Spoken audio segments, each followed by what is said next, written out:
Hello students, कैसे हो आप लोग। Welcome to my YouTube channel commerce tutorial classes for 11 and 12। आज हम लोग जो बात करने वाले हैं वो है ट्रेड डिस्काउंट और कैश डिस्काउंट जो आपको सेल के टाइम में आपको देना पड़ता है। पिछला क्लास तक हम लोग बात किए थे जो कैश डिस्काउंट और ट्रेड डिस्काउंट आपको मिलता है परचेस के टाइम में। आज हम लोग देखेंगे कि सेल करते टाइम आप ट्रेड डिस्काउंट और कैश डिस्काउंट जब आप देंगे तो उसका इम्पैक्ट क्या होगा। तो जैसे कि हम लोग जानते हैं कि trade discount at the time of transaction होता है और कैश डिस्काउंट बाद में आपको पेमेंट जब आप सेल कर रहे तो पेमेंट जब आपको मिलेगा तब आपको वो कैश डिस्काउंट अलाउ करना पड़ेगा। ये आपका एक एक्सपेंस है, डिस्काउंट अलाउ सेल कर रहे तो जब डिस्काउंट जब अलाउ करेंगे आप करेंगे at the time of collecting the money from debtor, जिसको बेचा है उससे जब पैसा लेंगे तब आप जो डिस्काउंट अलाउ करेंगे वो आपका हुआ कैश डिस्काउंट। ठीक है, तो अभी देखिए सिचुएशन 1 क्या है। पहले हम लोग पकड़ के चलते हैं कि गुड्स सेल किया है फॉर कैश लिस्ट प्राइस, जो हम लोग आपको लोग मालूम है कि MRP है 15% ट्रेड डिस्काउंट। 1 लाख का लिस्ट प्राइस, 15% का ट्रेड डिस्काउंट, 3% का कैश डिस्काउंट। ये है कैश सेल, जो आपने हाथों हाथ माल बेचा और कैश आपके पास आया। तो नॉर्मल एंट्री क्या है इसका। नॉर्मल एंट्री हम लोगों को मालूम कैश सेल है, cash account debit to sales account. What comes in cash real account और sale account nominal account income हो रहा है। तो कितना इनकम हो रहा है यहाँ पे, 1 लाख का माल, 15% का ट्रेड डिस्काउंट, तो सेल कितना हुआ। 1 लाख का माल, उसमें से 15% मीन्स 15,000 निकल गया, तो कितना रहा 85,000। अभी इस 85,000 में से भी आपको 3% आपको कैश डिस्काउंट देना पड़ेगा। तो ये 85,000 का 3%, दैट मीन्स आपका आएगा 2550। ये आपका है डिस्काउंट अलाउ, जो आपका खर्च है, एक्सपेंस है। तो कैश कितना आएगा फिर, कैश आएगा आपका 85,000 माइनस 2550। तो कैश कलेक्शन कितना होगा,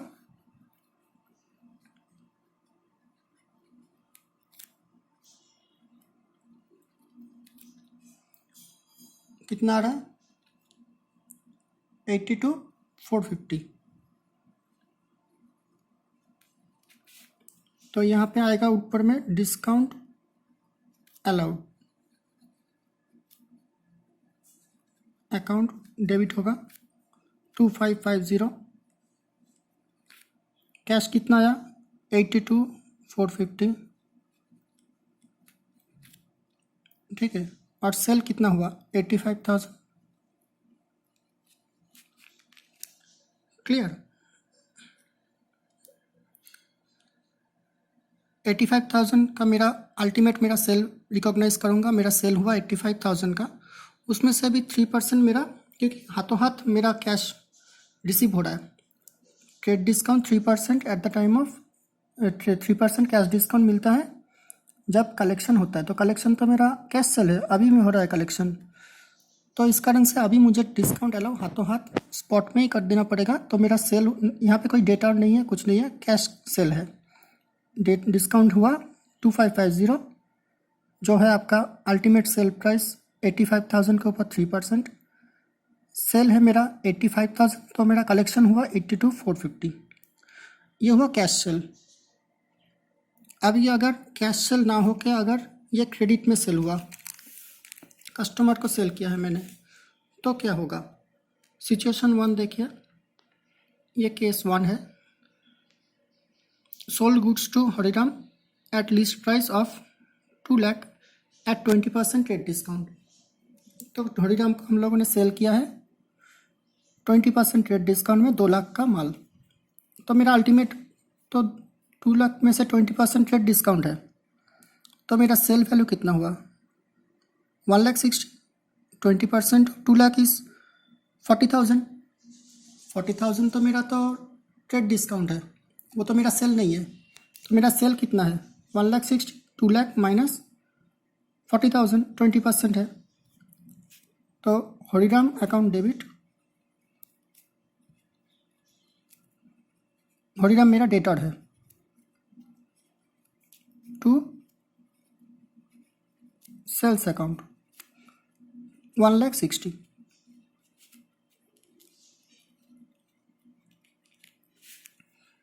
नंबर 2, हरिराम ने जो माल खरीदा उसमें से उसने 5,000 का माल मुझे रिटर्न कर दिया, जो लिस्ट प्राइस है। तो लिस्ट प्राइस 5,000, उसका 20% तो मेरा तो ट्रेड डिस्काउंट के टाइम में ही उसको मैंने अलाउ कर दिया था। तो लिस्ट प्राइस तो लेके हम लोग नहीं चल रहे, हम लोग तो ट्रांजैक्शन वैल्यू लेकर चल रहे। ट्रांजैक्शन वैल्यू 5,000 का कितना होगा 20% मेरा बाद लेस हो जाएगा, 4,000 मेरा होगा अल्टीमेट वैल्यू। तो सेल मेरा कम हो रहा है, तो सेल्स रिटर्न अकाउंट डेबिट। और दिया किसने मुझे, हरिराम ने दिया 4,000, 5,000 तो मेरा लिस्ट प्राइस है, 4,000 मेरा ट्रांजैक्शन वैल्यू। तो मेरा 1,60,000 का माल उसने मुझे 4,000 का ट्रांजैक्शन वैल्यू मुझे रिटर्न कर दिया। अभी आता है फाइनल सेटलमेंट के टाइम में, क्या बोलता है कि हरिराम ने सेटल कर दिया bye paying 4% cash discount. Payment के टाइम में 4% उसने कैश डिस्काउंट लिया और उसने फाइनल पेमेंट कर दिया। तो एंट्री तो हम लोगों को मालूम है, बैंक से पेमेंट आ रहा है, अगर बैंक अकाउंट डेबिट, डिस्काउंट 4% उसने लिया, मेरा खर्चा है, डिस्काउंट अलाउड अकाउंट डेबिट। और किसने दिया, हरिराम ने दिया। अभी हरिराम का मेरा बैलेंस कितना है, मैंने सेल किया था 1,60,000 और 4,000 का माल वापस आ गया। तो हरिराम का बैलेंस कितना है 1,60,000 माइनस 4,000, ठीक है। तो कितना आ रहा है 1,54,000, 1,56,000, सॉरी 1,56,000 मेरा आ रहा है हरिराम का बैलेंस। अभी इस 1,56,000 में से 1,60,000 का माल मेरे हरिराम को बेचा, हरिराम ने रिटर्न कर दिया 4,000, तो नेट बैलेंस हरिराम का 1,56,000। इस 1,56,000 में से उसको मुझे 4% कैश डिस्काउंट देना पड़ेगा। तो कैश डिस्काउंट कितना होगा, ये डिस्काउंट अलाउड कितना होगा 1,56,000, इसके ऊपर 4% इक्वल टू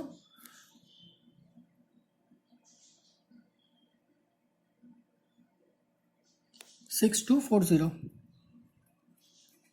तो मेरा इतना बैलेंस और इतना मुझे डिस्काउंट देना पड़ा, तो मेरे पास कैश कितना है, this minus this 1,56,000 minus 6,240 equal to 149 cash. और बैंक, जो मेरा बैंक बैलेंस मेरा कितना आएगा 1,49,760, 156 का बैलेंस, 6,240 का डिस्काउंट 4%। तो मेरा नेट उसने मुझे पेमेंट दिया या फिर मुझे पेमेंट मिला, ऐसा भी बोल सकते हैं। मेरे पास कलेक्शन आया बैंक में 1,49,760।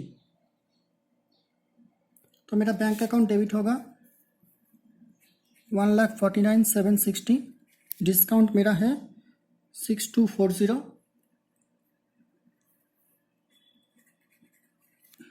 और हरिराम का बैलेंस मेरा 1,56,000। क्लियर, 1,49,760 कैसे आया, 1,56,000 का बैलेंस, 6240 का मेरा 4% का उसको डिस्काउंट देना पड़ा, तो मेरा 1,49,760 मेरा उससे मुझे पैसा मिला। अभी आते हैं फिर केस 2 में।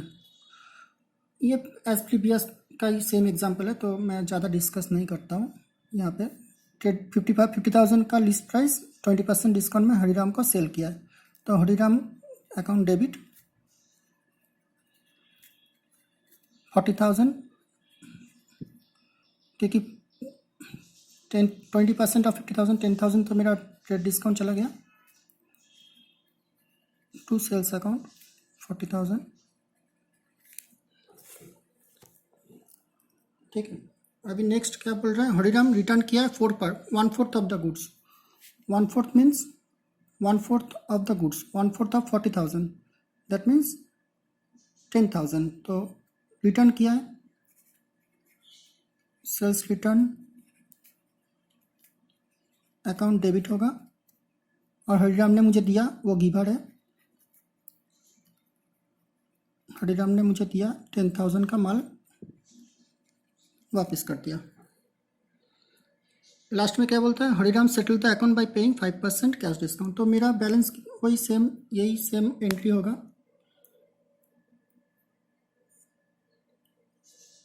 Bank account debit, discount allowed debit, Hariram account credit. Bank account debit, discount allowed debit to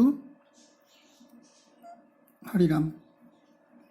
Hariram से मुझे 5% का कैश डिस्काउंट, 5%। उसका अभी हरिराम का बैलेंस कितना है, 40,000 माइनस 10,000, 30,000, 40,000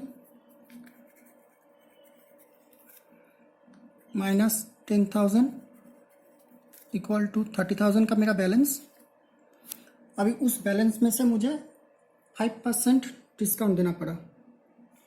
30,000 का 5% है, 5% होता है आपका 1500।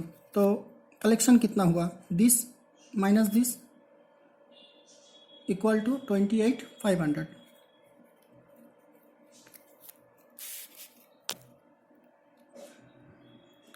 $28,500 1500, और ये आ गया 30,000। तो मेरा अकाउंट क्लोज हो गया। तो फर्स्ट एग्जांपल और इसमें एक ही डिफरेंस है कि पॉइंट 2 का B 1/4 of the goods return किया है, जहाँ पे यहाँ पे बोला था 4,000 ऑफ द गुड्स रिटर्न हो गया है। फिर 5,000 लिस्ट प्राइस था, 4,000 उसका एक्चुअल कॉस्ट था, सेल प्राइस था, और यहाँ पे 5,000 ना बोल के यहाँ पे बोला है 1/4। ओके, अभी चलते हैं नेक्स्ट केस 3 में।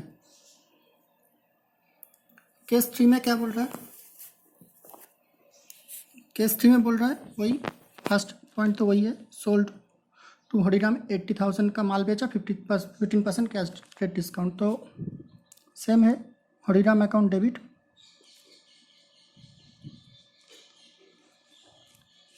To sales account 15% trade discount दिया है, मतलब 80,000 के ऊपर 15% होता है 12,000। तो मेरा 68,000 का सेल हुआ।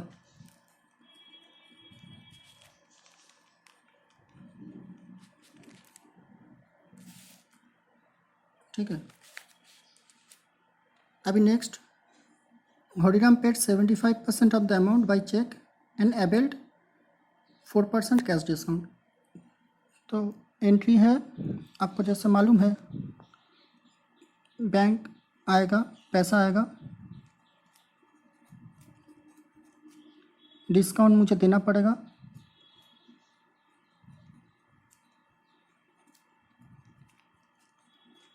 और जिसने दिया मुझे हरिराम ने 75% ऑफ द अमाउंट। 75 का कौन सा अमाउंट, 68,000 का 78%, 68,000 का 75% कितना होता है,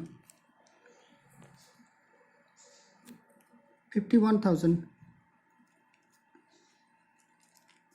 तो डिस्काउंट कितना, जो ये डिस्काउंट वाला पार्ट है, डिस्काउंट कितना 51,000, इसके ऊपर 4%, तो कितना आया 2040। तो बैंक में पैसा कितना आया मेरे पास, 51,000 का मेरा पेमेंट एडजस्टमेंट हो रहा है, 75% उसने पेमेंट मुझे दे रहा है, और 2040 का डिस्काउंट ले रहा है। तो बैंक में कितना आ रहा है 48,960, दिस माइनस दिस। तो एंट्री में आएंगे हम लोग 48,960, डिस्काउंट अलाउड है 2040, और हरिराम का अकाउंट सेटल किया हमने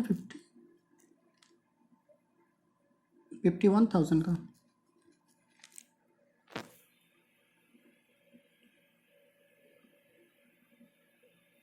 क्लियर। अभी नेक्स्ट लास्ट हम लोगों का केस 4। केस 4 में क्या बोल रहा है, sold goods to Hariram costing 40,000 at 25% profit on sale, allowing 10% trade discount and 10% cash discount. तो मेरा कॉस्ट है 40,000, सेल कर रहे 25% प्रॉफिट ऑन सेल। तो सेल प्राइस कितना है, जो हम लोग लिस्ट प्राइस जिसको बोल रहे हैं, लिस्ट प्राइस,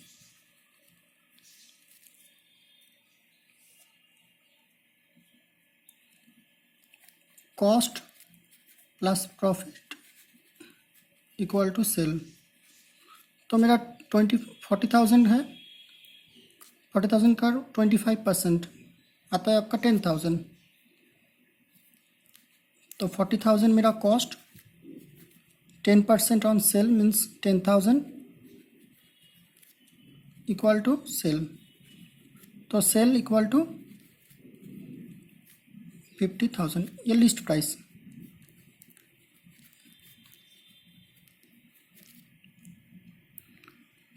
ये लिस्ट प्राइस है। ट्रेड डिस्काउंट कितना दिया 40,000 का 50,000। तो ट्रेड डिस्काउंट कितना है, ट्रेड डिस्काउंट 10%, इसका 10% मुझे ट्रेड डिस्काउंट देना पड़ेगा। ट्रेड डिस्काउंट 10% होता है 5,000। तो मेरा सेल प्राइस कितना हुआ 50,000 माइनस 5,000, 10% तो मेरा ट्रेड डिस्काउंट है 50,000 के ऊपर। तो मेरा एंट्री क्या होगा, हरिराम को बेचा, Hariram account debit 45,000 to sales account 45,000।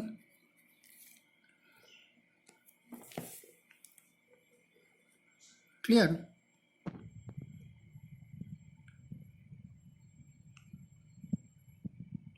$40,000 मेरा cost, 25% profit margin on sale, that means 10,000, 25% 1/4। तो सेल प्राइस और लिस्ट प्राइस मेरा 50,000, उसके ऊपर 5% 10% का होता है 5,000, वो मेरा ट्रेड डिस्काउंट। तो मेरा अल्टीमेट सेल हुआ 45,000 का। अभी बोल रहे 85% off the amount received in cheque, और जैसे ही चेक से पेमेंट किया उसने उससे 10% का डिस्काउंट भी लिया। तो एंट्री क्या है, एंट्री तो वही है, bank account debit discount allowed account debit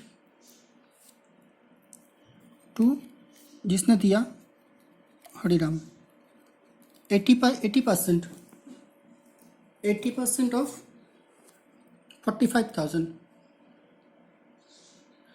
80% of कितना, हरिराम ने मुझे दिया 80% ऑफ 45,000 इक्वल टू